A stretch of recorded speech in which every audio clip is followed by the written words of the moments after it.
The Difficulty of Crossing a Field by Ambrose Bierce.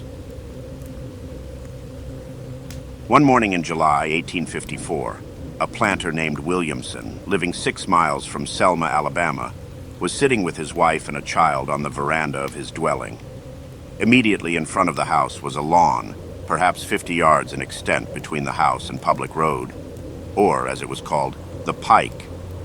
Beyond this road lay a close-cropped pasture of some 10 acres, level and without a tree, rock, or any natural or artificial object on its surface. At the time, there was not even a domestic animal in the field. In another field, beyond the pasture, a dozen slaves were at work under an overseer. Throwing away the stump of a cigar, the planter rose, saying, "I forgot to tell Andrew about those horses." Andrew was the overseer. Williamson strolled leisurely down the gravel walk, plucking a flower as he went, passed across the road and into the pasture, pausing a moment as he closed the gate leading into it to greet a passing neighbor, Armour Wren, who lived on an adjoining plantation. Mr. Wren was in an open carriage with his son James, a lad of 13. When he had driven some 200 yards from the point of meeting, Mr. Wren said to his son, "I forgot to tell Mr. Williamson about those horses."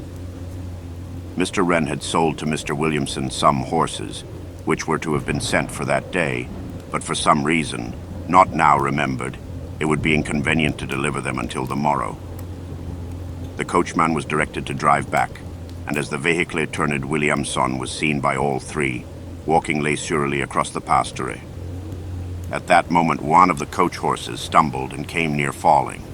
It had no more than fairly recovered itself when James Wren cried, "Why, father, what has become of Mr. Williamson?" It is not the purpose of this narrative to answer that question.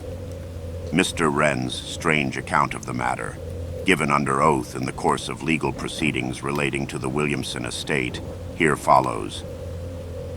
My son's exclamation caused me to look toward the spot where I had seen the deceased sick an instant before, but he was not there, nor was he anywhere visible. I cannot say that at the moment I was greatly startled or realized the gravity of the occurrence, though I thought it singular. My son, however, was greatly astonished and kept repeating his question in different forms until we arrived at the gate. My black boy Sam was similarly affected, even in a greater degree, but I reckon more by my son's manner than by anything he had himself observed. This sentence in the testimony was stricken out. As we got out of the carriage at the gate of the field, and while Sam was hanging, sick the team to the fence, Mrs. Williamson, with her child in her arms and followed by several servants, came running down the walk in great excitement, crying, "He is gone! He is gone! Oh God, what an awful thing!" and many other such exclamations which I do not distinctly recollect. I got from them the impression that they related to something more than the mere disappearance of her husband, even if that had occurred before her eyes. Her manner was wild, but not more so, I think, than was natural under the circumstances.